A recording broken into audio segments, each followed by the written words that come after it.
move on to the next maybe fraud. Not as big a fraud, but I someone who can we see took. Sir Neville dying inside. Yeah, This one it's hurts me. This one really hurts me. But I'm gonna try and defend him somehow. Right.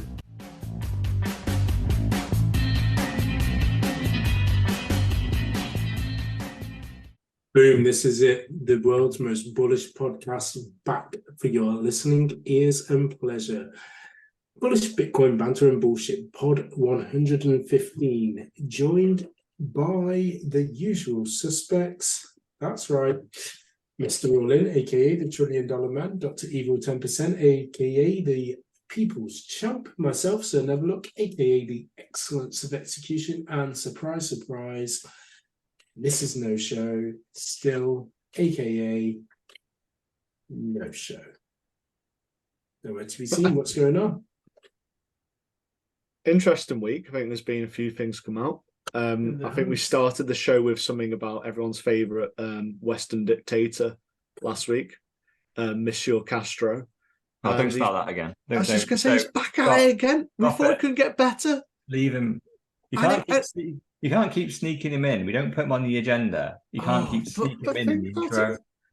What was it? It's a three-parter about letting Nazis get applauded in their parliament, and this week it's let's shut down all the podcasts and have 1984 style Big Brother over them all. Dr. Evil 10% is a Trudeau lover, fanboy. And then also, Trudeau. what was it? Get You run the accused by parody the. account, the parody I Trudeau. know. I love that one. I love what is it? Justin Trudeau's ego. I love that account. It is genius. Yeah, and he also got it's too funny to be run by you, to be fair.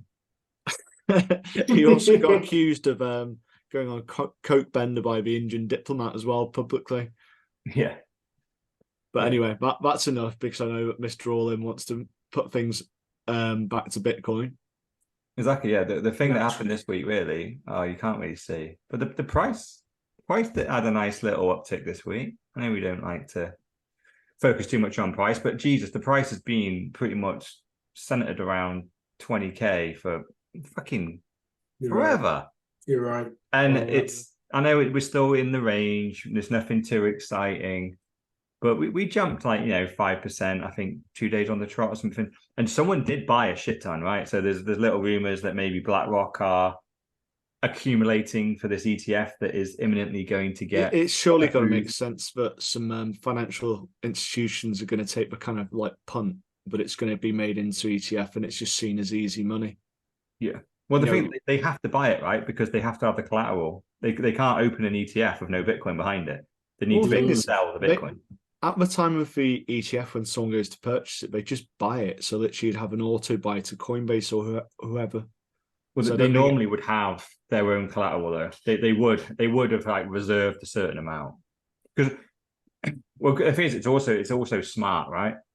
Because if the ETF gets approved, if you're BlackRock and you know it's getting approved in 2 months' time, that's going to send the price crazy, right? So this is an internal trade for BlackRock where you front run your customers. So you buy the Bitcoin now at 20K. And then by the time the ETF gets approved, the price will probably be 40K. And then you sell your 20K Bitcoin for 40K. Yeah. So I think plus the fees, plus 1%, and all that kind of bollocks that they do. And especially when you've got... But they're making 50% profit on there. When you've got billions and trillions, I think it makes sense to do this because ultimately the fact is that the ETF is going to make things go a little bit mad. Oh, 100%. If BlackRock just advertise it to the purple rents brigade or... always mom and pops. It is going to fly off. They're going to go, oh yeah, we'll have it as part of your retirement plan, 2045. Bang! It's just a small part in there. That's billions.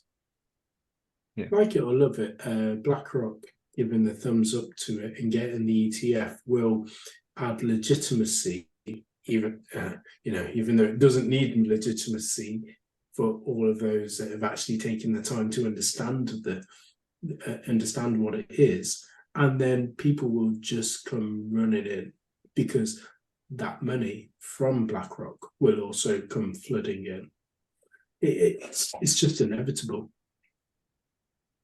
and I can't wait for it personally. You were asking me because I'd sold an asset. You're like, did you get your money in because it's been a pump? You know, may just be a coincidence. Sir Neverlook talked to you about price exactly, but I mean, because I was getting alerts about price, and I was just like, you know, big coincidence. I went in on Bitcoin again. Price went up. Yeah, don't want to start rumors. This is also interesting as well because you made a move which is uncharacteristic of you in terms of hearing something, taking action the next day, and then taking the money that you took from that other asset and putting it directly into Bitcoin, meaning that your name does need to change. I'm not having 10% anymore. We've got to start notching it up. And over the course of these podcasts, yes, you might want to start at 10%, but eventually you're going to be Dr. Evil 110%. I'm saying it. I would have to look into it on how much I'm actually in Bitcoin, but it could be like Dr. Evil 40%. Yeah. And then we'll go back to the early pods where you are recorded and it's on record where you'd be like, no, I'll never be more than 10%. No, I'll never be. I think Bitcoin, everything has been uncharacteristic of my involvement in Bitcoin. So I remember just sitting there, buying on Coinbase at like literally 6 o'clock in the morning, and I was just like, "What have I just done?" And it's just, and this was before you and what's in it? A Miss No Show put in. Okay, I think everyone has that feeling. You get convinced that Bitcoin is the future and you need to get out of fiat and into Bitcoin, but then that first big purchase, you do think just after you click buy and the money drains away and you receive your Bitcoin, you just go, oh shit, I fucked up so bad. There's this gut-wrenching, what have I just done? That was money that I have worked hard for and I just converted it and but that feeling goes. It's just a little, it's that little safety thing that we have from evolution that protects us, right? It's just that little thing of, it forces you to double check and goes, are you sure you can convert it back? You make a bit of a loss, but you can convert it straight back to fiat if you want. And you go, why the fuck would I do that? You go, exactly. Let's get it to the hardware wallet and forget about it. And you go, yes, sir. And you storm ahead and you go, what other fiat can I earn and convert to Bitcoin? You know, ASAP. You're off. Yeah. But that heart-wrenching moment, you know, we've all got to go through it. It doesn't hurt again, though. It only hurts once. It's like losing your virginity. It only hurts once. Well, you say that, but then you continue to throw more money into Bitcoin, and I'm sure Dr. Evil 10% is and has felt the same. It's just like, this is too much, you know, more and more is going over there, and you know, before you know it, everything and anything that you get is going over there, and you don't think about the S&P 500 so much, or property so much, or any other assets. It's just Bitcoin needs feeding. How can I feed it? Well, that's why for me, like, I think that I only had that feeling once because I did go all in. So every other purchase of Bitcoin afterwards was, well, essentially I was DCAing, but it was like, this is less than 1% of what's already in, right? So these buys are, if these are wrong, then it doesn't really matter if these little DCA buys are wrong. I went all in, all the way back here. Yeah. Like that was the decision that I needed to be regretting if this was wrong. So I kind of only just had one of those. But I think with you guys, you're lumping in stages. So each time you lump in, you get that bit of a pang of, am I definitely right? Because that took me a number of years to build up. And if I'm wrong, and this all evaporates into dust, like, oh shit. But like I said, that feeling's natural, it's healthy, it goes. Because you're right. It's inevitable. We're right. That's the one. Should we move over to someone that's wrong? Let's go to someone that's wrong. And he's never wrong. Well, we've got two people that are wrong and then go into right, but I won't spoil. There's no spoiler alert. Let's get off to the CEO of nChain, who resigns, saying that Craig Wright is not Satoshi. A phrase that you've heard many a time before on this podcast, but let's see what, and let's delve into the story a little bit more and then explain to the people what's going on here. Yeah, so this is... So just describe nChain, because I read their website and it's just a pile of bullshit. Yeah, okay. Yeah. So we got Christian Ager Hansen. And so he is the ex-CEO of nChain Global. So this is the company that Craig Wright has been employed by up until recently, actually. He's very recently cut ties with nChain formally. He used to be their head scientist or something. And essentially what nChain are is they own BSV, so bullshit vision of Bitcoin, which is Craig Wright's version of Bitcoin that he forked. Don't know if we all remember back in the day, we had Bitcoin Cash fork off. That was Roger Ver and Craig Wright disagreeing with Bitcoin, basically the whole Bitcoin community, that Bitcoin should be different. They forked off to Bitcoin Cash. And Craig fell out with Roger and went, so then he created Bitcoin or BSV version of Bitcoin. And he goes, this is the original Bitcoin, right? So he's been running, this is the original Bitcoin. He's been suing Bitcoin developers and he's being funded largely by Calvin Ayre. Calvin Ayre runs a very successful gambling company and he largely owns nChain, which has also come out from this Christian leaving the CEO job. Because Calvin Ayre is listed as a shareholder in nChain, but apparently he only officially owns about 8%, but he is alleging in here that he pretty much owns the whole of nChain. So the whole of nChain, and their large reason for existing is to run BSV, to shill blockchain consultancy, but also to do a shit ton of patents. They have done hundreds and hundreds of patents, all claiming that they have the inventor of Bitcoin and blockchain inside their company. So therefore, all his patents exist. And that is their whole strategy. They are trying to get Craig authorized to be Satoshi somewhere, which suddenly means all these patents for using a blockchain, sending and receiving a transaction, using like a U2XO, just about everything that is Bitcoin, Craig and nChain have patented. Now, at the moment, these patents don't hold any water because it's like, you can't just patent something that Satoshi wrote and gave a free license for. Like literally, Satoshi put a license in here to go, this is free use. For commercial, whatever, Bitcoin is free to use. Take the code, do whatever you want with it. It's open source to the nth degree. But Craig is going, no, it's not. That was me. I've changed my mind. Now I'm patenting it, so I own it. So what's happened is their CEO of nChain has recently quit, and he's just whistleblowing on fucking everything. And it is glorious to see. Because what's triggered him to whistleblow is Craig's obviously going through a number of court cases at the moment against Bitcoiners to say that he is Satoshi and that he owns the coins.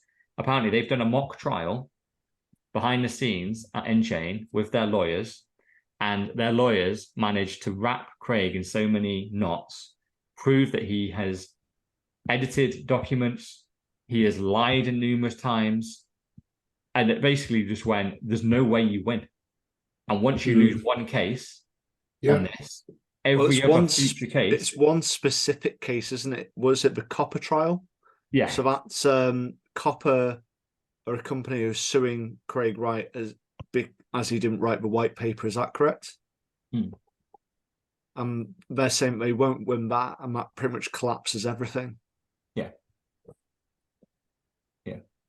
And it's kind of glorious, right? And then just to really top it off, Christian, just before he left, obviously we know the sugar daddy that is running nChain is Calvin Ayre. He's the billionaire that is funding pretty much the whole of nChain and Craig Wright's legal fees. He actually has posted the email from Calvin to Craig, basically saying to him, I've bankrolled you as long as I can, but you're about to lose. We know you are. I can't go over the cliff with you. So I'm pulling all my funding from the lawyers. And once the lawyers hear that my funding's gone, you're going to be on your own. You're not going to have any support. So not only are you going to lose these court cases anyway, you're definitely losing now because I'm refusing. This is quite fresh. It's 10 days as well. It's only 10 days ago which these emails are out. And then Christian Agger, he resigned on what date was it? The 29th, so 6 days later. So that's not unconnected because he's gone, I've got to leave because this is going to fall apart and I can't go down with it. It is funny because reading through the emails, it seems reliant that Craig has said, I've got the keys for this wallet, which is 1 million coins. But it's the just like, Satoshi wallet. Yeah, but you need to, but Craig is like, you need to use it, otherwise it's lost. But he knows he hasn't got it. Of course he hasn't. Because otherwise he would have used it. Like, it's just, otherwise he would have done it and he would have funded himself. And it just makes no sense. I don't want to take it all out. Well, take out 10 Bitcoin then. Yeah. You only need to take out 10. Well, he's probably going to have to take out about 100 with his legal bills that he's got. But even 100, you've still got 999. He's got 1 million of the fucking thing. He could take out a few thousand and not even notice. Exactly. Oh, Satoshi's wallet's gone down a bit. Oh, never mind. Times are harsh. He's got some court cases to settle. Hodl and copper. But it's been nice, right? So we've obviously talked about Craig numerous times, and I hope this is the last time we ever talk about him because the only reason he was a stain on the Bitcoin community was because he was bankrolled by Calvin. I know in this email, Calvin says he's still going to bankroll N-Chain and still support Craig in other activities, but he's at least stopping funding the legal stuff against Bitcoiners. I'm fine with Craig doing whatever the fuck he wants in N-Chain. Just stay in there, be like the shitcoin guys that just raise their money, do their scam, and then fuck off, right? It might work, it might not. The problem I've had with him, the majority of the time, has been he's been suing real Bitcoiners. He's been saying the white paper is his. If you host a white paper, you are hosting his legal property. So you either pay him or you take it down.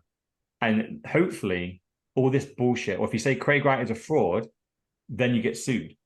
So hopefully all these things just go away and Bitcoiners will be left alone. And then provided Bitcoin is left alone, we don't need to talk about him because he'll just build his shitcoin somewhere else. It will fail. And who cares? But doesn't this, because he's been taking out these horrendous court cases, if they do fail like this, maybe the copper one fails now because obviously he can't afford the lawyers. Does it go along the fact that people can start suing him for damages and he's got no lawyers to actually back that up, so he's put into a hole then? There's possibilities that he ends up absolutely broke without anything. But does he have his I think his lawyers are paid. His lawyers will be paid for up until now. It's just if he continues, then yeah. But going forwards, like I said, if people start doing him for damages, he's got no way of defending because Hodl not goes, fuck it, I'm going to end him for once and for all, so he can't get out this hole by going for him when he's down. He can't afford the expense of lawyers. Yeah, I don't. Yeah, potentially there could be some people that fancy going for him, but I hope they do. Yeah, it's just one of those though, isn't it? I think Bitcoiners are like we all defend ourselves to the hilt. So obviously there's some Bitcoiners that could have easily conceded. The court cases against the Bitcoiners were literally you can settle with putting out a tweet that says Craig Wright is Satoshi and I'll never say this again. I apologize for calling him a fraud. I mean, he wrote the text that you had to tweet out. They refused to do it. And instead of tweeting that out, they spent millions of pounds on legal fees going, fuck you, Craig Wright. You are a fraud. And I'm fucking standing by that statement. and you got to go fair fucking play for standing by that. So I just don't know what I'd do in that situation because I know he's not. But, you know, in a court case, which could take away everything which I've got, you know, my family home. And he's bankrolled by a billionaire. Yeah, I might have to say it. Exactly. Because I can't fight that. Yeah, well, that's why just about everyone that did get sued couldn't fight it either. But they asked for the Bitcoiners to help. And they did. Bitcoiners donated millions of dollars worth of legal fees. And it looks like we're going to win. Because we've got to a point where Craig has tied himself in so many lies, so many forged documents, that so many court cases, his own but... team are now going, it's gone too far. We have no fucking clue. Because the thing is, he's fighting court cases on numerous angles, where one court case, it suits him to have the keys, so he says he has, but another court case suits him to say he hasn't got the keys, so he says he hasn't. And then obviously all forged documents are hilarious, like early versions of the white paper.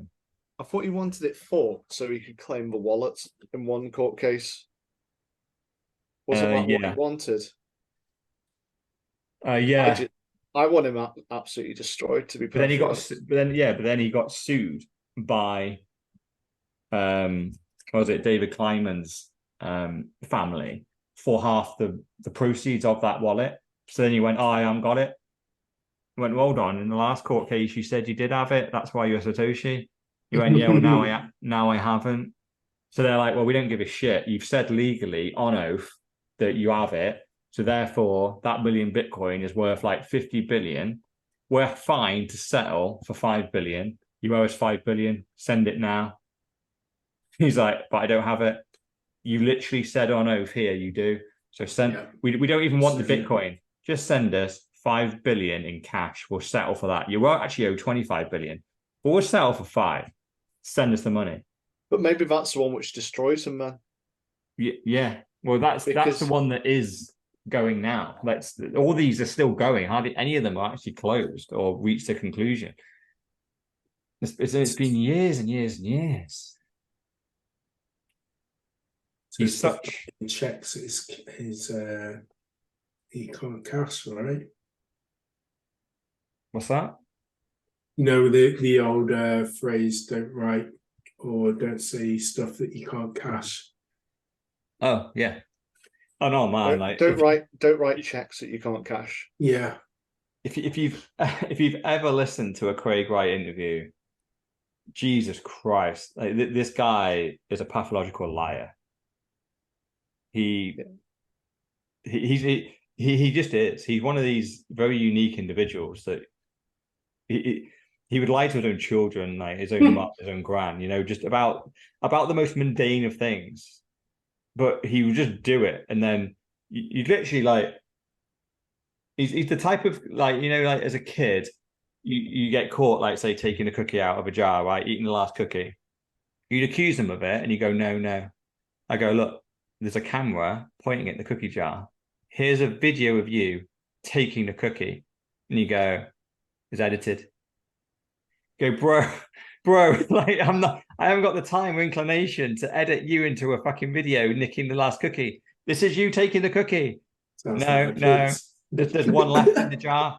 Like, he would literally argue his way out of it, even faced with categoric evidence of him being wrong. And you go, you just have to kick this like 5-year-old out of the house and go, you freaking can't stay here. Like, you're a liar. Like, such a I can't trust you. And I think that's just him. He can't help himself. And finally, I think hopefully this is like his last big supporter, Calvin, who was bankrolling all of Craig's destruction. He's finally given up on him. So hopefully this is the last we hear. Oh, here we go. Here's a statement from him. You see, I've just had a quick look on his Twitter. Oh no. Sorry to disappoint my anti-fans. I haven't gone anywhere. I'm still here consulting with Bitcoin companies, including Enchain. I decided it was not necessary to hold an official role with Enchain. Yeah, this is his resignation. As there are excellent operators there who are able to take it, and I can work with multiple BSV companies to further Bitcoin. Right now, I have a case to win. Yeah. Oh yeah, I've read that. Yeah. And that's him basically. It's, again, he's lying, right? He's been fired from Enchain by Calvin because he's been caught. He's got found out lying. So he's being fired, but somehow he puts that out as like a positive. And you go, no, your only job that you had, you've now lost. So the only company that believed in this space, that you believed even slightly that you were Satoshi, has fired you. Yeah, you're still a consultant. Fine. If you look at any big company, right, and whenever they fire their big hitters, they nearly always put them on consultancy first. And essentially all that is a bit of a golden parachute, and go, look, we're going to pay you a bit of money, but then we're going to wind you down to zero. Please don't sue us. Like, fuck off, basically. It's what they're doing to Craig. And somehow he spins that as a positive. Basically, he's unemployed, and even that one company doesn't believe he's Satoshi anymore. He's about to lose all his court cases. So, funnily enough, Calvin Ayre has replied to that comment. Craig has more lifetime proof of work than anyone I know. Doesn't say Satoshi there, does he? Exactly. And that's the key thing. I'm kind of going, I just don't know what to make of that comment. Yeah, the thing is, like, I don't deny Craig does work hard. He's very well read, very intelligent, understands a lot of things, but he ain't Satoshi. Yeah. Otherwise, he would never have put it out like this if he wanted to claim the money. He would have the keys to the wallet or another wallet. Yeah, he's already got more money than freaking Elon Musk.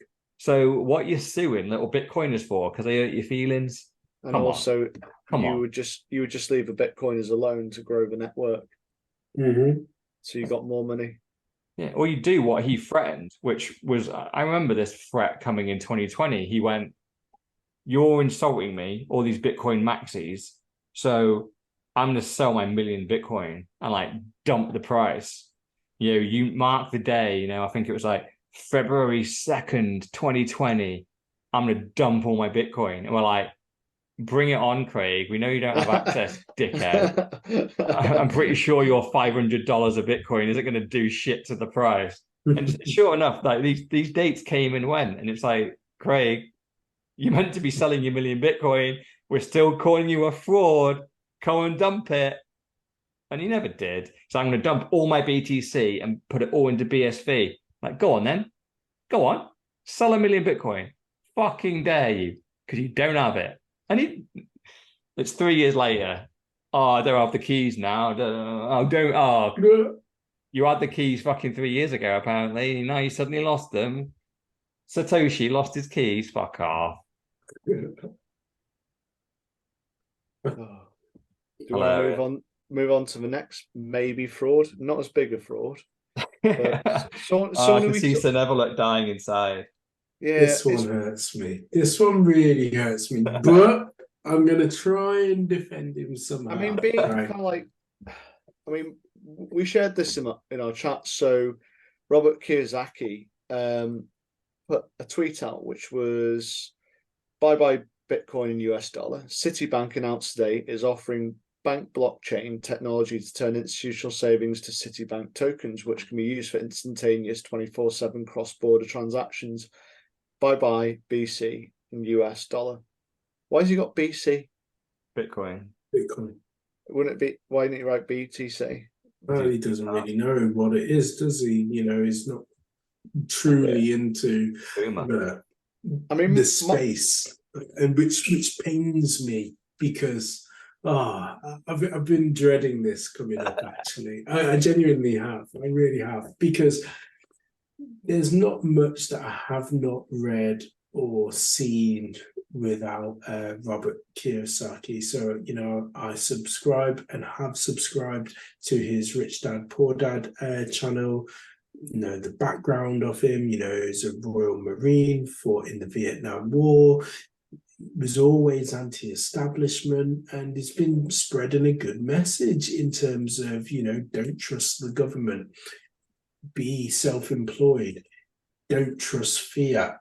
Think about hard assets like silver, gold, Bitcoin, up until this point. What does he say about trusting grifters?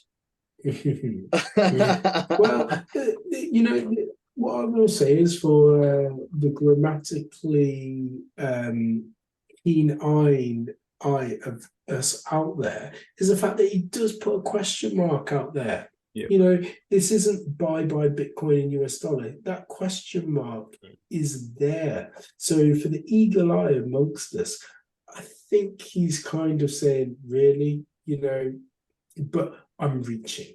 But just by the fact that he's put it out there.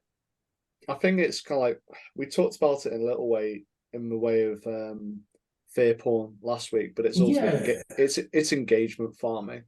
So he's put it out there to get people to listen to his latest podcast, so he can break whatever figure, so he can get more money, so he can buy more houses, which is what he does.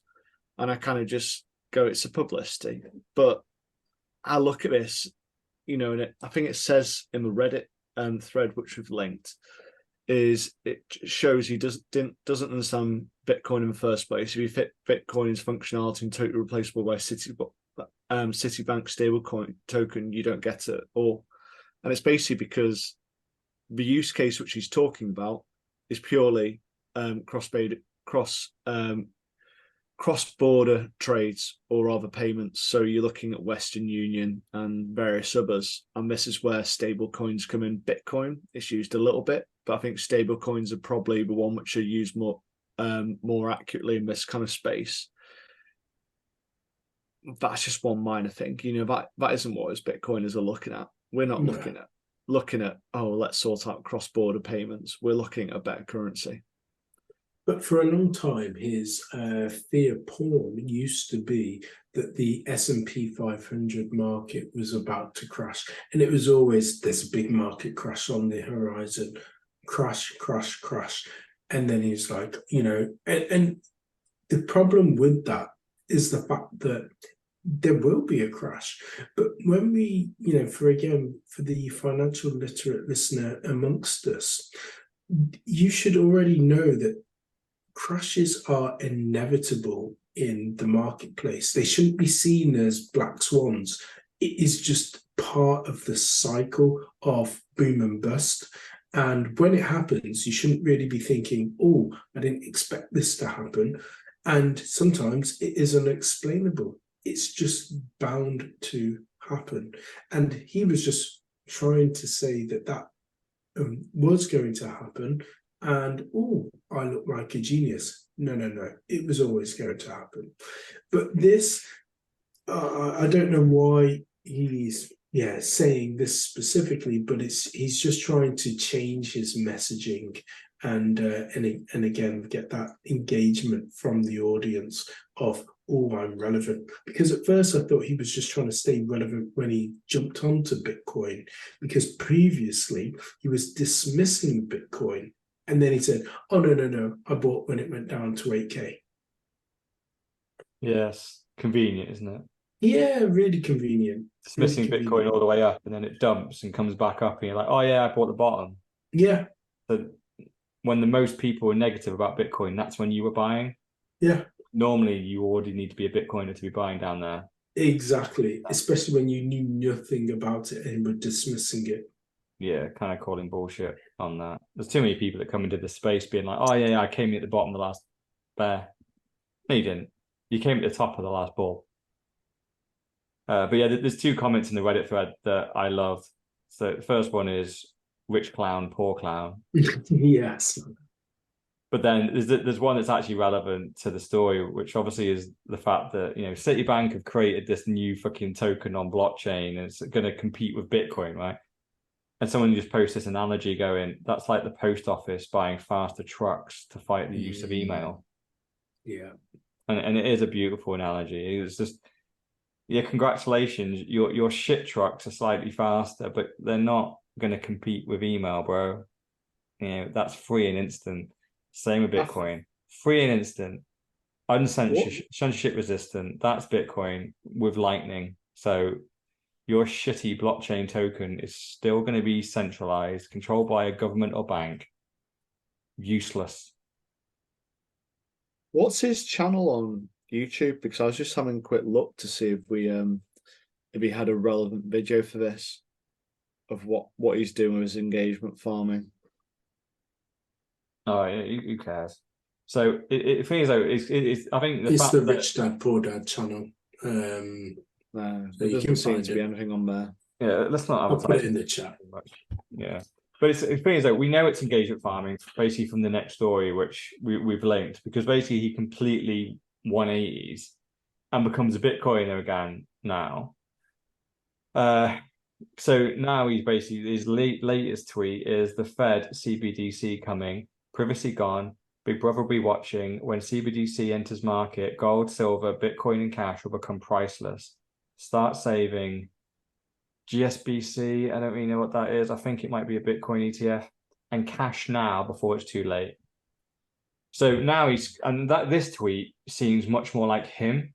I think the last one seemed like a bit of a marketing thing that maybe one of his team did to try and get GSBC is gold, silver, and Bitcoin is what he's referring to. Well, if you look here, there you go, gold, silver, Bitcoin. So now he's suddenly going, the CBDCs are coming, fucking buy Bitcoin quickly. You go, well, hold on. You were literally saying this last CBDC on your last tweet was made US dollars and Bitcoin irrelevant. Now you're going, because privacy and Big Brother's here, Bitcoin is king. You go, bro, you're playing both sides of the aisle here. And if I was going to guess which one he believes more, it's this one. This is the one I think he believes.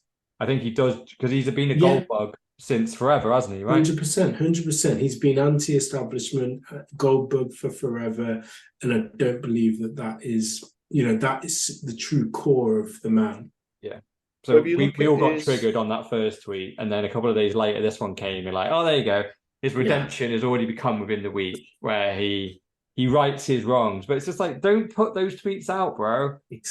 Don't pretend that some Citibank shitty blockchain project is going to compete with Bitcoin. Even when you put the question mark on it, don't do it.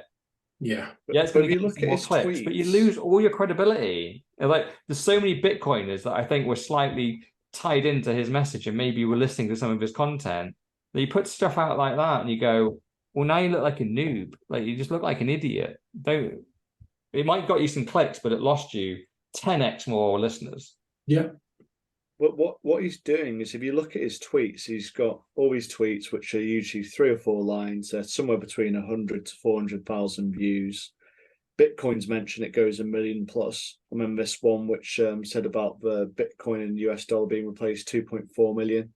So you can kind of see that he was engagement farming, because he mentions Bitcoin suddenly over 1 million away from his standard. Yeah, and it worked. Yeah. And we bought into it as well because we talked about it. Motherfucker. Right. Do you want to move away from the engagement farmer then? Yeah, let's go on to more engagement farming. So who's this Eric guy anyway?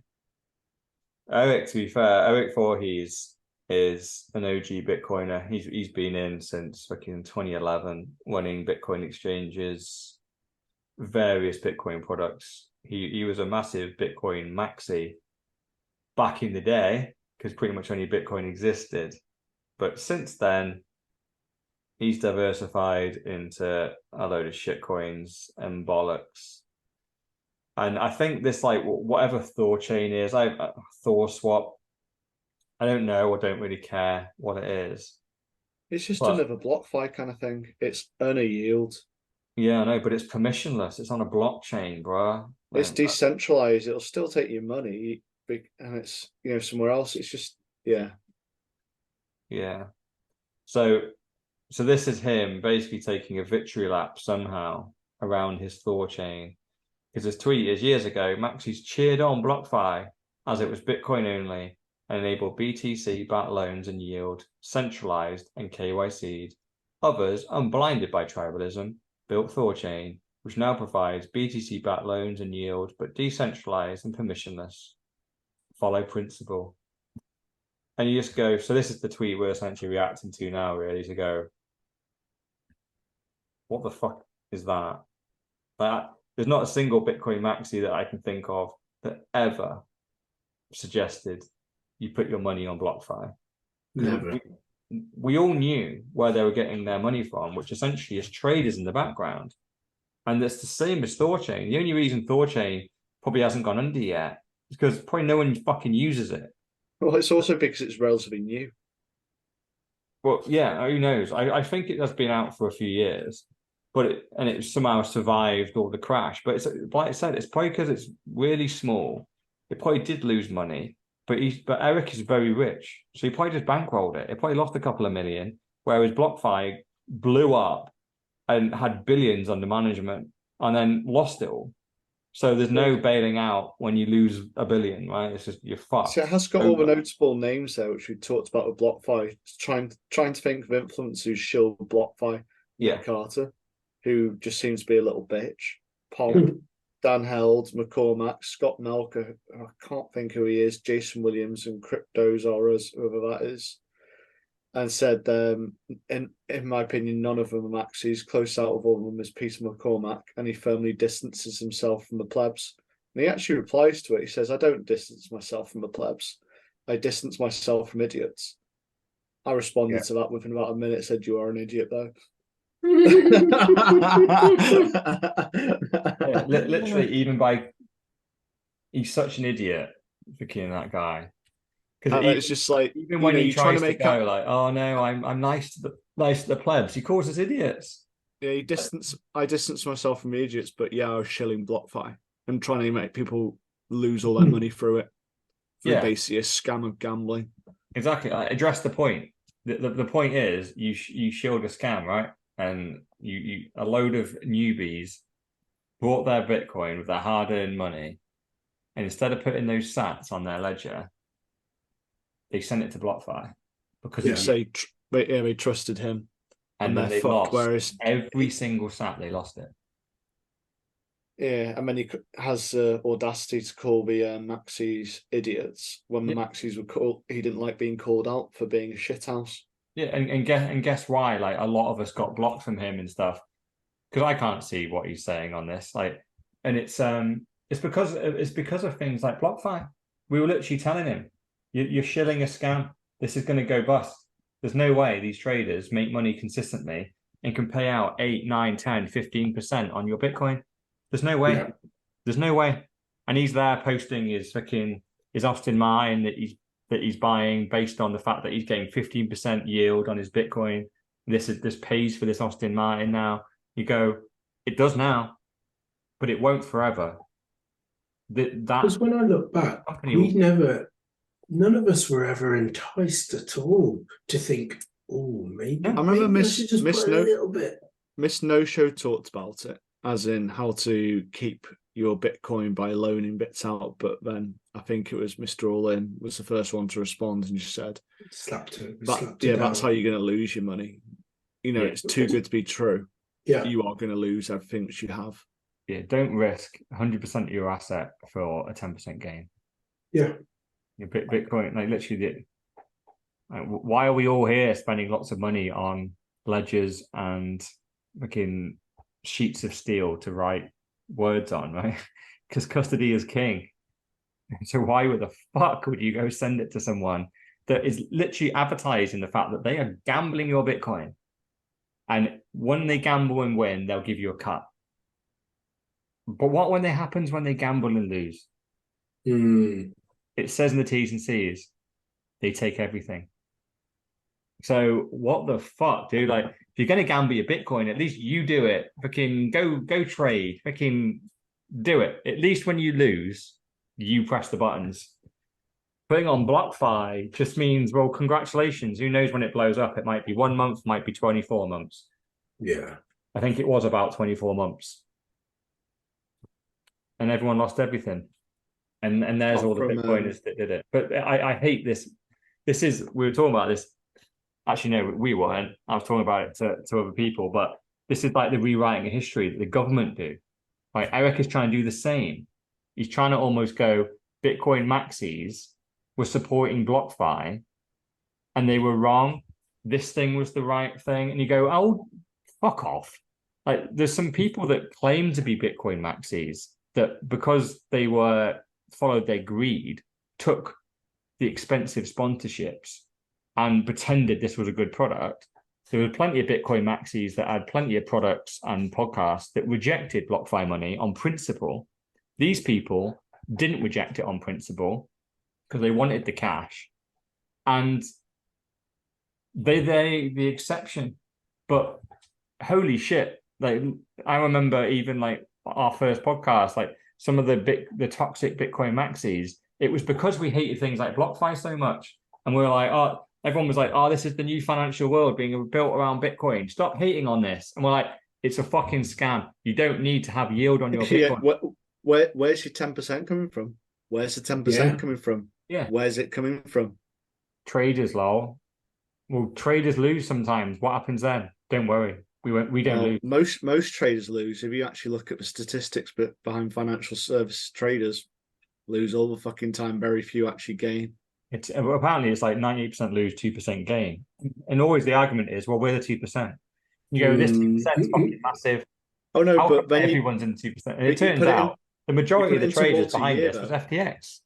I think it's actually a lot higher. It's like 10% of the winners. But then you put that into year 2, and it's 10% of 10%. Following year, 10%. Now actually, when it gets even lower, and literally then you get your fraction after 10 years, which is what you're going against the S&P with, which is why you shouldn't go with a trader unless you've got access to the real deal, which you're not going to unless you're a billionaire. Yeah. Oh. It was clever. It's kind of gaslighting a little bit of Bitcoiners here, trying to like pretend that we supported BlockFi and years ago. We didn't. Some Bitcoiners put it on their podcast, but if you look at this list, like Nick Carter, he's a out and out shitcoiner now. Pomp is out of the space almost completely. Has he? Yeah, Pomp has gone completely. You know, as a regular listener will know, I'm a big YouTuber. I don't see anything from Pomp on there. Nick Carter, he whines about the maxis all the time because they called him out. They called him out for being a shitcoiner and a shithouse, and he just whines about it whenever I see his posts. We stopped his star from rising, and he's very bitter about it. He's a rising star. And you got Jason Williams in here, fucking wrote a good book. Familiar with him. Here you are. Yeah, you've read his book. Bitcoin Money You Don't Fuck With. Oh yeah, of course. Yeah. Sorry, yeah. Going parabolic. Yeah. So he like obviously that was a good book. He's a weird one, right? I definitely unfortunately put him in the category of grifter because I think he understands Bitcoin, but whenever money comes his way to show anything else, even though he's very rich already, he just takes it. So I'd never put him in the category of a Bitcoin maxi because if a shitcoiner came up to him and went, look, here's £1 million, pretend you like this thing, he would. And you go, that's not a Bitcoin maxi. You know, you turn down that £1 million to not sell out your audience, but he would, which is why he shilled BlockFi for fucking ages. And then you know, we talked about this at the time. He was one of the guys that, because he's rich, and I think was also a shareholder, when BlockFi went down, he took his money out and let his audience take the fall. He didn't lose any money in the collapse. He knew it was collapsing, took his money out. So he had the like 2 years of 10% interest. He took all that, then fucked off with it a month before the company goes under. So you go, it's a clear lack of morals or ethics there. Are we not just seeing, therefore, the classic greed of man, regardless of, you know, morals and ethics? And this is a big one, isn't it? So I believe, we always talk about it, and I'll go back to it, but the Bitcoin standard gives you a new look on life and the way that you think about things. And you know, that time preference is certainly spoken about. These guys, majority of them already had and have money, but yet the greed inside of them still swayed and turned their morals. And I would like to think that, you know, not even being close to perhaps where their net worth is in terms of the value of these guys, but yet I still wouldn't do that because of the standard morals and ethics as a basic human being. And of course, as a Bitcoiner, I'd just be like, no, it's not worth it. It's not worth selling out to my audience that follows me and believes in the words that I say and kind of, notes on what I'm actually preaching to them for a quick buck. It's a long game. And I don't get where they're actually coming from in order to try and make this quick buck and then come back into the space as holier than thou. Yeah. It is bizarre because people like Jason, he almost reminds me of like a Donald Trump, where he just constantly does stuff like this and almost just blends in. Then you got Pedro, who does stuff like this and then just goes, no, I didn't. He just denies it, and then does a load of really good interviews with people, and you go, and then he's just weird, and doesn't accept the L. Weird. Then you got people like Carter, who then go, oh, I was actually wrong supporting Bitcoin. This is my team now. And obviously the shitcoiners embrace it. So and that's the thing, that whole list of people is people with low morals and low ethics and the inability to accept they were wrong. That's why they're on the list. They're the people that, and I think sometimes there's the whole thing of being an influencer in itself is almost an exchange of yourself for money. So I think sometimes when you really push yourself to be like an influencer inside Bitcoin, you go, well, what are you doing that for, really? It probably is money and fame and just to be respected kind of thing. And you go, well, that isn't a very Bitcoin thing to do, is it? Bitcoiners just want to educate from the background, really, keep things on track, but you don't really want to be the leader of anything because then the OPSEC is bad and potentially become a target to be brought down and stuff. So I think a lot of the most intelligent people with the morals and ethics and understand Bitcoin the most, they largely stay in the background. And then unfortunately that allows these influencers to kind of come through who will push themselves, go on every podcast. They'll refine their 10 talking points really cleverly and really succinctly. They're good talkers. And so they do the rounds, they get big followings. And then, surprise, surprise, they take big sponsorships. And in the end, they probably scam the audience. So that's kind of what's happened. But Eric's trying to pretend that those people these influencers that have come in that were probably always going to scam in some shape or form, that represents Bitcoin. You go, nah, it doesn't. They're the worst side of Bitcoin, which is always going to happen. We're always going to have grifters that infiltrate into Bitcoin and pretend to be useful and then scam. Yeah. But their lifespan inside Bitcoin is 1 to 5 years, because eventually they have to play their hand, don't they? They have to reveal themselves. They have to reveal themselves, and the mask comes off for sure. Yeah. So anyway, what we got next? Oh, we got Rishi. Rishi. This is a great video. Do you know what's even better? I've just been reading the comments below, and everyone thinks they're so clever. Yeah. Oh, introduce it first. So this is a video which Rishi did on BBC, where he talks about the best tax cut, because obviously it's a hot topic that the various MPs in his party are saying we need to cut taxes. He said the best tax cut I can deliver for the British people is to halve inflation. The presenter says inflation is not a tax. Rishi Sunak, inflation is a tax. Rishi knows, and everyone thinks that they know better. And it's pretty hilarious. You go through the comments, inflation isn't a tax, and he hasn't even come close to halving it. And it's just like, you don't understand it, do you? You've got no economic... Well, actually, it's just been hidden from you. Let's not put them down because they just don't know any better. But it's... I can't remember. I posted another thread, which was pretty much how brave you to argue about something which you don't know anything about. And then tax is a precisely controlled, targeting specific financial means to raise cash for public finances. Inflation is an increase in prices and can't be controlled with a precise outcome. Or did I miss something in A-level economics? Jesus. Where does the increase in prices come from, Ian Hammer? Where does it come from? Did he not used to be Chancellor, Steve Martin, putting a dunk in there? What is he talking about from Rekt? The most ridiculous promise, inflation was coming down from 10% without Rishi. you don't realise where it's coming. But then Bram Canston, so Milton Friedman, renowned economist, inflation is a taxation without legislation. I think what the actual quote is: inflation is taxation without representation.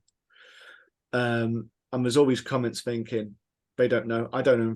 Inflation seems pretty much like a tax. It means my money doesn't go as far. Nathan's onto something. But all these people just going, regardless, he doesn't control inflation. How little you know. It just goes on and on. But this someone did a quote retweet of it.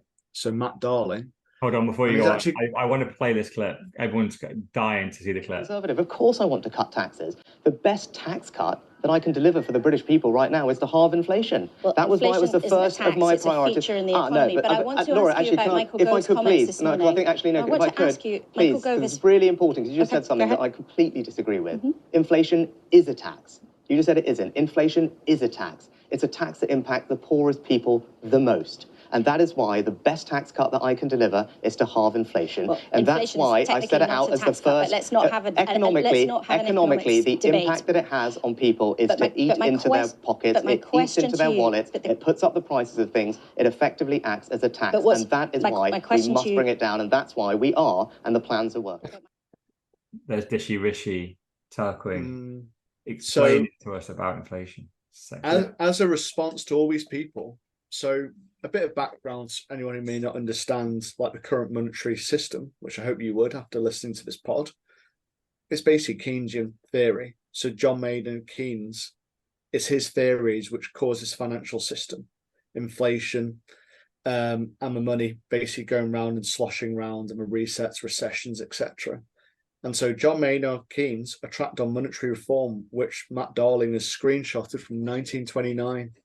Lovely little quote in there. I won't say the whole page, but it says, it is the form of taxation which the public find hardest to evade, and even the weakest government can enforce when it can enforce nothing else. So, bit of a dunk there. But no one really seems to pay attention to his post, whereas the original from Farouk got a lot of attention and a lot of wannabe economists who don't really understand what they're talking about responding and talking about how stupid Rishi is.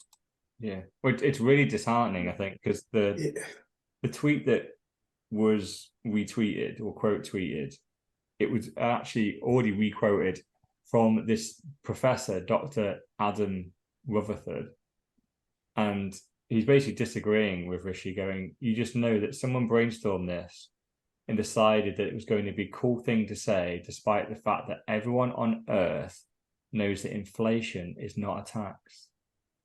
And this guy is not, this isn't just a random guy. He's got 164,000 followers.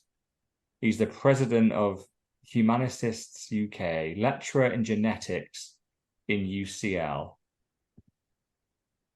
This guy is an intelligent guy, seemingly, at least according to his Twitter bio, which might be bollocks. But 164,000 followers. And that is the tweet that is then replied to. And yeah, like you said, Maynard Keynes, Chapter 2. What's the title of Chapter 2? Inflation as a method of taxation. Oh, shit. Oh, shit. Sorry, Dr. Adam. They are treasure troves, and it's tempting to respond to every one of these threads. It's just bizarre, like isn't it? Like all these intelligent people really think, they really want to get out there, because weirdly, I think it's their hate. What I'm realizing is there's a lot of like this right and left divide, because Rishi, what is he on the right? I think he's on the right. So supposedly he's right? He's fucking not. He's with the left, wherever he is. But because he's on the right, there's all these lefties replying, like, no matter what he says, he could say, like, it rained today. They're like, Rishi's wrong, it was sunny where I am. You hit the nail on the head there. They are distorted from their views and opinions of Rishi to actually ever agree with what Rishi says, and just want to go the opposite to what he wants or says, as opposed to taking a step back, thinking about it logically, swallowing the bitter pill that, actually is what he's saying is right. Yeah, and the beautiful thing about this is he didn't mean to say it. Yeah. Because normally they wouldn't want to say this. It's a classic. We've had a few of these where people in power are actually telling you the truth in plain sight. Yeah. And Rishi has fallen into that trap right now. And the public are like, oh, he's just an idiot. You go, no. He is an idiot for telling you the truth. He hasn't. Yeah. But they think he's an idiot because he just said something silly. And it's a case of no. And it's genius because this. I've seen this report before, and she's again someone that I've seen before and interviews politicians pretty well, in my eye. And it's a case of obviously she must have been asking about tax cuts in some shape or form, and Rishi was desperately going, well, we're not cutting any taxes. Oh, hold on, I'm halving inflation, which by the way, that is not a tax cut in any shape or form. If anything, it's just, I'm not going to rise the tax as much as I was going to anyway. You're cutting inflation from 10% to 5% doesn't mean everything's 5% less. It means it only goes up by 5%, not 10%, on top of what you're paying now. It's bizarre that he thinks that this, I'm cutting inflation by half, is a thing. It's like a vote winner.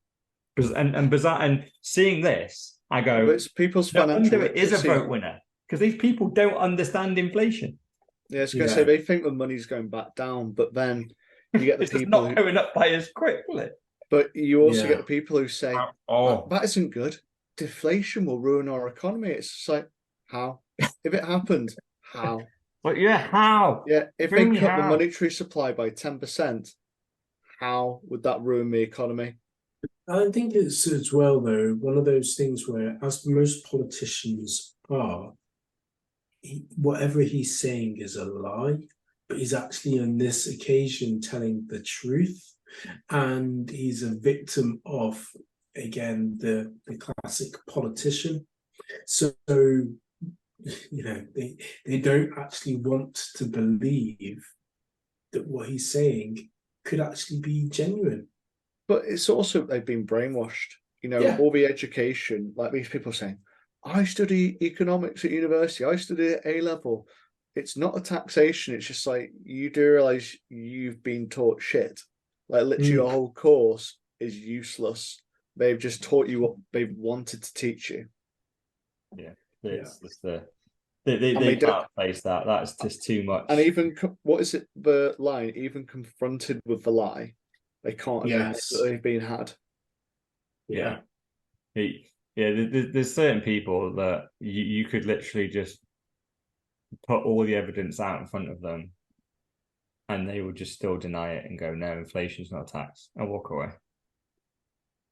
I think there's a good proportion of people here that are that.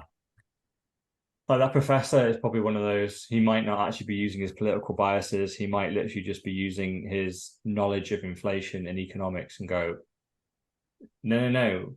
Inflation is a different thing. Taxation is there. Inflation is here. Inflation just is a necessary evil. It's like, life, death, and taxes, and it's and inflation. Life, death, taxes, inflation. It's like we need it. It's like oxygen to breathe. We also need inflation for a functioning society. So when someone goes, no, it's just a tax, mate.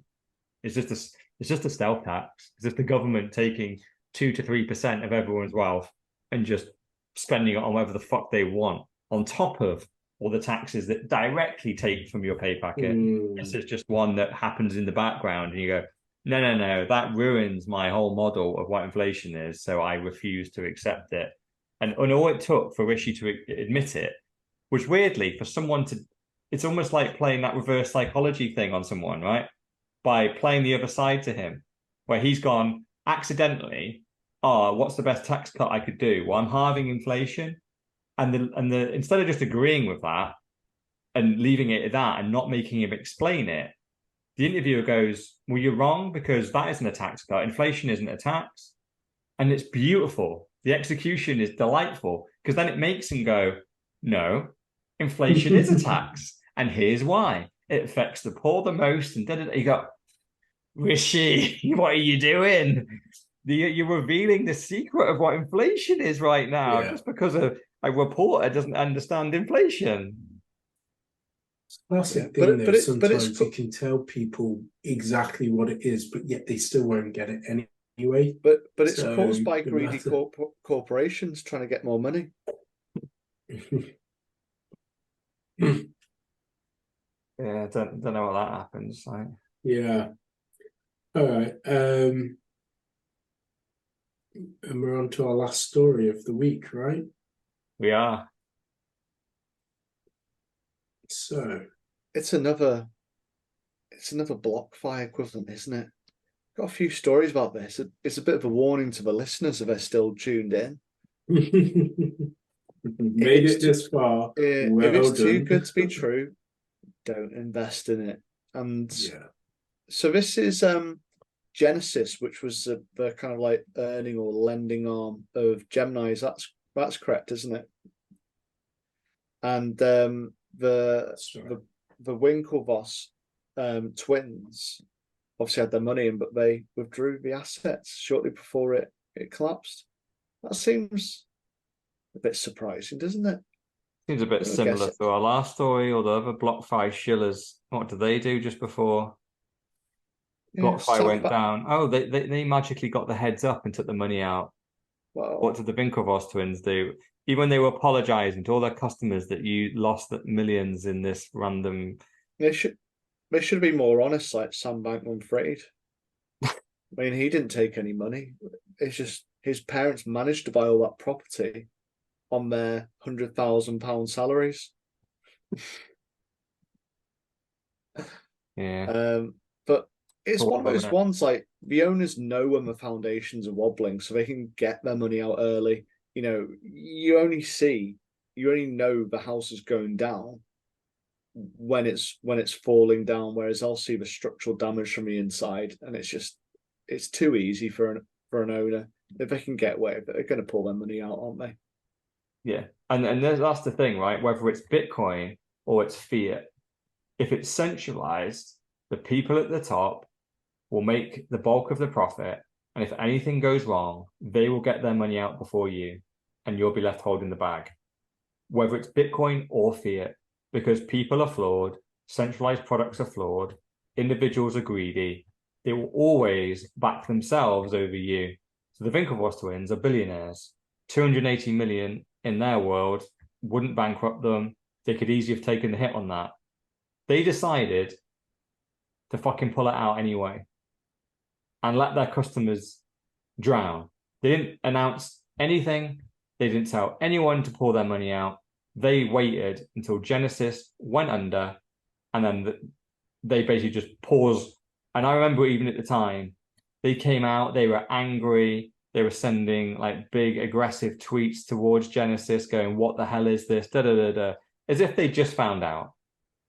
And this story just calls them out on their bollocks to go, don't act all angry 2 months, because 2 months before you send these tweets, when Genesis had gone down, you pulled out 282 million of your own money. So you clearly knew what was going on. And this is why, I honestly think, Bitcoin and finance and stuff and all this, the financial institutions that are going to pop up, I'm not really sure how much it's going to really work, because I genuinely think all that's going to really happen is what needs to happen is that being your own bank just needs to become simpler, easier. Because if we're learning anything from this early evolution of Bitcoin, it's don't trust your keys of anyone else. And we already knew that, right? But these people are going, but we'll make it worth your while. Yeah. And as we've seen, when Shades the fan, they take their money out, you lose everything. So I can't see this model ever changing. Also the existing finance system is the same right now, right? The banks go under. What happens? The CEO, the shareholders all get their money out of the bank. The day-to-day customers lose everything. Same's happened on Gemini. Same happened on BlockFi. Up until this point, I actually thought the Winklevoss twins, despite their poor media reputation, were pretty genuine and honest guys. They did, I believe, have the Facebook idea stolen from them. They then went and found and discovered Bitcoin, created an EMEA-based exchange, and pretty much stayed out of the limelight, other than the promotion of digital assets, predominantly Bitcoin. And then this. And once again, it reveals the mask behind the faces of the real, true people that they took the money out for the customers. They pretended that they were like the common man and the common person, but really they were just the greedy bankers in the back. But they always knew this was going to fail from the start. Like literally, that it was the crypto cycle. It was like kind of like bull market. They whatever crypto token they went in for a year was going to go up. So literally, they made their money when they had their 1 year worth of profits, and everything started going downward trends. And it's actually when you started this whole fucking DeFi thing, you knew it was going to go to shit. Every company which started knew it was limited, so it was limited liability. It wasn't attached to the main company standard, and they knew it was going to fail eventually. And that's what I kind of look at this and just go, it was just on purpose. They can make a couple 100 million quick and then pull out their money, have insurance, have liability things on it, and bam, they're fine. And it's separated from Gemini, and all the other ones was separated from the main company. The CEOs, the shareholders probably got all their money before as well. So went, it's record profits. Like give ourselves loads of dividends. We paid back the original money. Year 2, we keep on the scam going further. That's fine. Because I'd have a slightly different view on whether they thought it was always going to fail this badly. I don't think they did think it was going to fail this badly, because the things that went wrong that really caused all this shitcoin stuff to collapse, it was Luna. Because Luna essentially turned out to be fundamentally bad and had a problem in its code and got manipulated and lost billions. And that became the darling of the whole shitcoin space, Luna. And then you had FTX, which largely was controlling where a lot of this profit was supposedly coming from, because what was it? Alameda was the trading house that was just churning in all these gains. And the thing is, like these trading houses that were proving these gains, they can make money in a bull market and a bear market.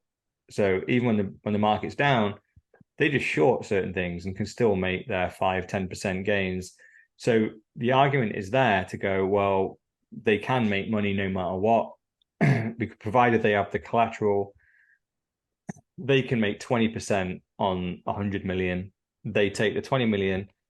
We split it in half. We give 10% of that to the customer, and then they keep the other bit, and maybe we take a slice as well. So it all looks like it makes sense. The problem is that they invested, a lot of the traders put money into Luna when it went to zero. So now that trade is wrecked. And then the bulk of the rest of the money was with FTX or Alameda. And it turned out their gains weren't real. Their gains were customer funds. They weren't great traders at all. So this is the thing that all these kind of yield companies were backing their money on. So OneCoin, the biggest shit coin in the space, went to zero, and the biggest traders where everyone was making the gains, it got proven they weren't making gains at all. It's customer funds. So it's those two things that I would probably ring fence and go, if those two things hadn't have happened, clearly these yield companies couldn't have existed in the first place, right? These crazy high yields wouldn't have been possible. Shitcoins were always going to collapse, though. Yeah. But that's the thing, that they were going to collapse, but their mindset would have been, we're going to trade in and out of them. So we're going to make profit whether they go up or down. We'll make all the gains on the way up, and we're only, and remember, like, imagine you're in a shitcoin, right? Like a Luna, and you've put someone's Bitcoin into Luna. In year 1, they made probably 2,000%, and they had to pay you 10, right? So they keep all that profit. And then suddenly Luna comes off its peak and starts to crash, goes down like 30%, 40%, whatever it might be. Fine, they exit that trade, lose some money, but they're still massively up. on the trade. The problem was overnight it went to zero. Like it was literally in 24 hours, it went from 2,000% up to zero. They woke up in the morning and 1 hour later it was zero. So they had no chance to get out of the trade. So they didn't just take a haircut on it, they lost everything. And then when they fall over to, it's okay, Alameda is still making all our profit, they'll keep us ticking over. We've lost a fuck ton of money in Luna, which we thought we could trade in and out of, and fuck, we got caught in the trade and we got wrecked. It's fine, Alameda's all right. Oh, by the way, do you know FTX are corrupt, and it's all FTT token, and it's all customer funds that they're pretending is the profit. And you go, oh shit, we can't have both of these things happen at once. And it did, and bang, they all went bust. It just gave me an idea, actually, in the fact that when the halving comes around, it may be that we see a number of more rug pulls with these shit coins, because naturally the crypto market follows Bitcoin and everything increases, because people think, oh, well, it's too late with Bitcoin, I'll put my money in X, Y, Z. And yeah, they do go up because everybody else is thinking, I'll put my money in X, Y, Z. But the founders and the people who are in control of the coins think, brilliant, you know, we've made enough, we've hit our moon, let's pull the plug. And overnight, it's gone. And I think that's what we will see a lot more of. We will see a lot more people wrecked. Oh yeah, every cycle, the dumb money will come flowing in. It'll flush out the shit coins though. Yeah. Well, there'll be a whole new rack of them. Yeah. Every time, it's really shit. Like, we talk about this multiple times, don't we? There's been the new, faster, cheaper to send Bitcoin with Litecoin and stuff kicking off. Then it was ICOs, then it was Ethereum, then it was NFTs. Then it was DeFi, and it's going to be something else in the next probably 6 to 12 months. We're going to get another massive bull market. Bitcoin's going to go flying. I can't wait to see what dumbass scam they come up with. And in the months building up, we're all going to get told Bitcoin's just a shiny rock version of crypto, and we're stuck in the mud. We're not accepting innovation. This is the future of everything. Look, Nike just signed a deal. Justin Bieber just tweeted it. Fucking Michael Jordan has just worn a shirt with this thing. And we're all going to get told we're wrong. And we're going to go, don't buy this stuff. It's going to go to zero. And we're going to get told we're wrong. We're toxic. And then we'll be proven right again. And I don't know how many times this needs to happen. It's been about 3 so far in Bitcoin. Who knows? We've got at least one more to go. We've got to. There's a lot of stupid people still out. Like, we literally, every time you look at the comments on the stories that we do, if there's comments underneath, either on Twitter or Reddit, the majority of these comments are on the wrong side of the argument. So there's still a lot of dumb money out there that are going to fall for whatever big crazy scam it's going. It's going to be the next bull run. It'll be interesting to see what the big new innovation is. We had AI. the NFTs. The one before was a lot more AI on the blockchain. Yeah, you're probably right. God, yeah. I might start coding something up now. AI on the blockchain. It's like AI, but on the blockchain, so therefore it's better. Yeah. It's decentralized. Yeah, no one can fuck with it. It's not like woke or anything, but it will be woke if you want it to be. Well, the product can then sponsor this show that's unsponsorable. Right? Well, there we have it. The twins have gone rogue. Robert Kiyosaki is flip-flopping just to gain an audience. And Craig Wright is not Satoshi. Isn't it? Apparently not. That was the world's most bullish podcast, Pod 115. Brought to you by Mr. Rollin, aka the $1 Trillion Man, Dr. Evil 10%, aka the People's Champ, myself, Sir Neverlook, aka the Excellence of Execution, and surprise, surprise, our ESG correspondent, Mrs. No Show, was still no show. Peace.